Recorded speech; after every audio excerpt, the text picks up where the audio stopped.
సిద్దిపేట జిల్లాలో విషాదం చోటు చేసుకుంది. సిద్దిపేట సమీపంలోని రంగనాయక సాగర్ నిర్మాణ పనులను పరిశీలించేందుకు వెళ్లిన పాలిటెక్నిక్ కళాశాల విద్యార్థులు ప్రమాదం బారిన పడ్డారు. ప్రాజెక్ట్ నిర్మాణ పనులు చూసి వెనుదిరిగిన సందర్భంలో టన్నెల్లో ఓ వాహనం బ్రేకులు ఫెయిల్ అయి అదుపు తప్పింది.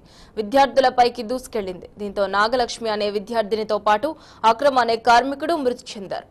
పలువురికి గాయాలయ్యాయి. క్షతగాత్రులను సిద్దిపేట ఏరియా ఆసుపత్రికి తరలించి చికిత్స అందిస్తున్నట్టుగా తెలుస్తోంది.